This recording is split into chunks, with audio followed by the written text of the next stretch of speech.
Meghan Markle's new memoir has actually dropped in People magazine.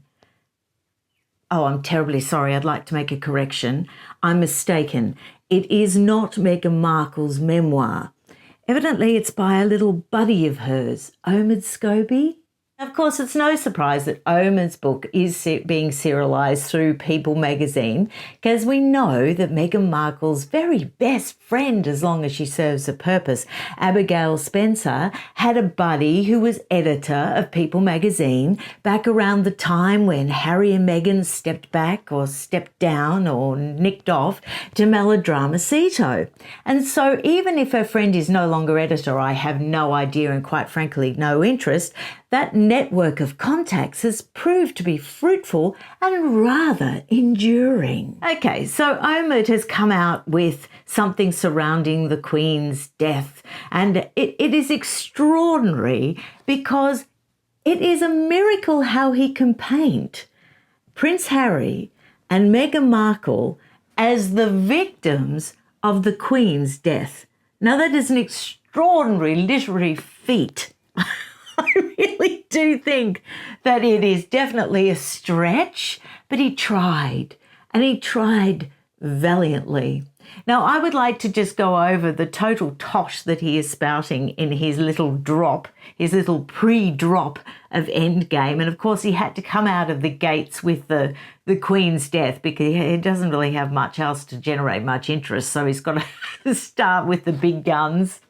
But we'll go through what he says, and then very briefly, and then I'll give you the facts. But then I'll also explain to Omid and Prince Harry and Meghan exactly why they didn't want Meghan at Balmoral and exactly why they didn't answer Harry's texts when they were boarding the plane to Aberdeen. I can explain it all so they don't have to be wondering anymore. Omid says, and this is a direct quote from the scintillating tale that is Endgame, "In the eyes of some within the institution, Harry is a threat to the crown." Now, I will cease to quote because Omid might be a little litigious, but then he goes on to say that they were fearful of Harry because he was free to think outside the confines of the institution. I don't think the biggest threat from Harry was the fear that he would think outside the confines of the institution.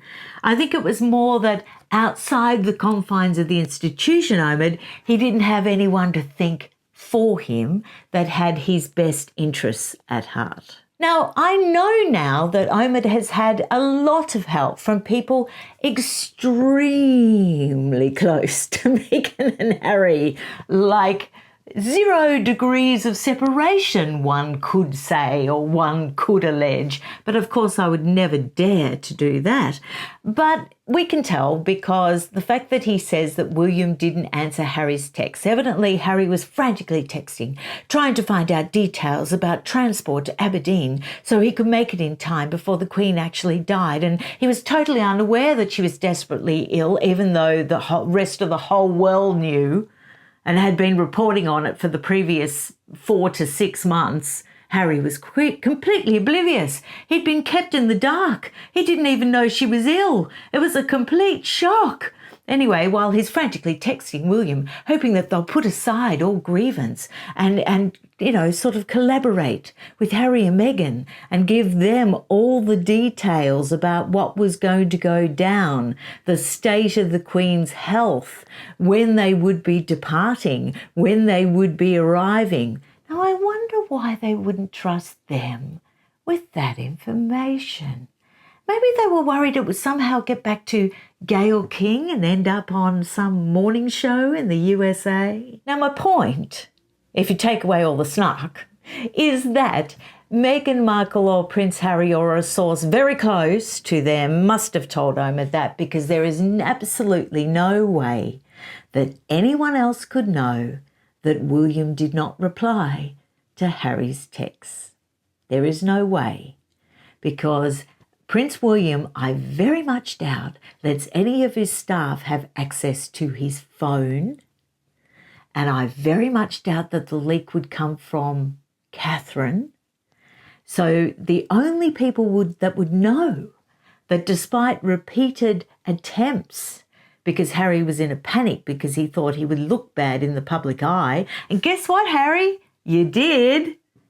The only people that would know he was frozen out, he was ghosted, would be Harry or Meghan themselves. So according to Omid, poor little Harry couldn't get on a plane because no one would answer his texts, and poor little Megsy baby wasn't welcome at Balmoral. Well, I wonder why. You made the Queen cry. You didn't turn up for your own grandfather's, memorial, Harry, to comfort your grandmother after his death, the memorial service. You turned up at the funeral because you couldn't really get out of that one. What else did you do? Oh, yes. While your grandfather was lying on his deathbed, you did a dirty laundry interview with Oprah Winfrey that screamed to like 40 million or billion, I don't know, people, and really upset the Queen, because her husband was dying in hospital, and you proceeded to trash the whole royal family's reputation, and at that time completely trash his legacy, because everyone assumed as soon as you said it about wondering what colour the skin of your baby was going to be, everyone immediately leapt to Prince Philip. And then you had to panic and do a quick correction within 24 hours that it absolutely wasn't your dying grandfather. Oh, that was big of you, darling. That was really big of you. So understandably, also, don't forget, even though your book, darling, hadn't come out yet, and your docuseries, which completely trashed your grandmother's legacy with all the hard work she did building up the Commonwealth, which is a voluntary organisation, by the way, that people choose to be a part of because they want to be a part of it. Yes, you trashed that in the docuseries, and I know that hadn't come out yet before your grandmother's death, thank goodness, but do you think she seriously didn't know about it? Do you think she seriously didn't know what you were going to say? Don't you think the British intelligence services would have been right on top of that story? That, of course, is just conjecture and just personal opinion, because I have no in with the British intelligence services, and of course I don't know. But it would seem logical, wouldn't it, that if there was a threat to the Crown's reputation, that you would keep a loose eye even on the shenanigans of the runaway tearaway that has fled to Melodramacito, that has signed a contract with an organisation that is putting out trashy drama series on the royal family. It would make sense to just keep a loose eye. Also, all the PR and all the puff pieces constantly coming from Melodramacito that seem to paint the royal family in, I don't know, a really poopy light, that probably caused some concern, just a little bit. Maybe that had an element in the way you were both treated around the time of the Queen's death. And it turns out, oh my goodness, is this an own goal? Apparently they were right. Because look, Harry, look, Meghan, Omid has written really intimate things about the Queen's death that no one else could possibly know. Could they have foreseen that somehow there would be leakings and briefings against the royal family? Could they have foreseen that maybe personal details that they would never want made public would be made public at a later date? It's uncanny, really. Absolutely uncanny. According to Scobie, the reality was that Kate chose to stay back to pick up the children from their first day at a new school. No, this is just my opinion, but I think Kate had to actually back out from supporting her husband in his grief because of Meghan. Because you chucked a little tantrum. Again, this is just conjecture, but reports say, I have heard, rumours do state that you chucked a major little tantrum and wasted everybody's time, and the private jet was actually idling on the tarmac while you chucked yet another tanty about your wife attending your grandmother's deathbed. Now, why would they want Meghan there? She had just said disgusting things about the Queen and the royal family in a televised TV interview. Not exactly the person that you would want at your deathbed, would it? Let's just think logically. Okay. Now, Omid also says that there was a tug of war between Buckingham Palace and Harry's private jet, yet another private jet, while he was in the air, fleeing on the way, so concerned about his grandmother's death, all of a sudden, there was a tussle about when the death announcement would be made. Now, the Prime Minister was actually informed around 4:30 that afternoon, and Harry was saying, please, don't announce it while I'm in the air, and it was because he was worried about his image.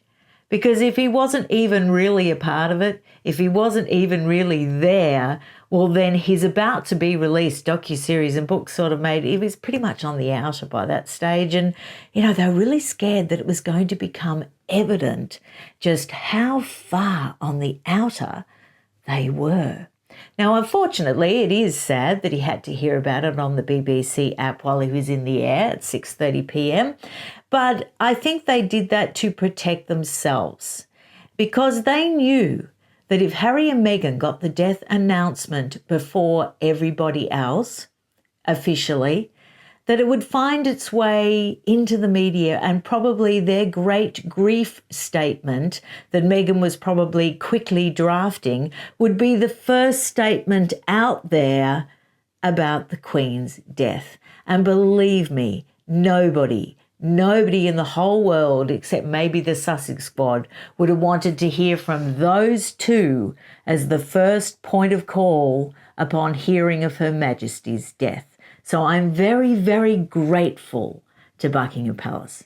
Now, Omid's argument is that that would have made no difference to anyone else, but it would have made a lot of difference to Harry, the victim.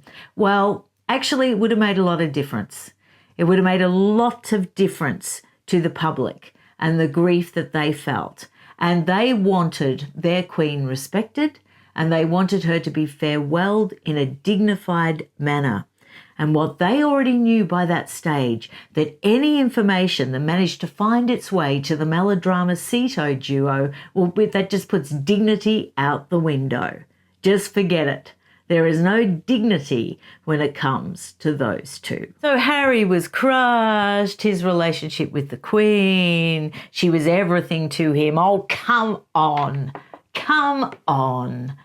Who is he trying to kid, or who are you trying to kid, Omid, via your very, very, very close source to Harry and Meghan? She couldn't have meant everything to him, or he wouldn't have done the Oprah Winfrey interview. Besides that, his book and his stupid docuseries was already taped before she died. And we all know what was in that. So how could he say that? How could he say she meant everything to him? He completely trashed her legacy in the docuseries.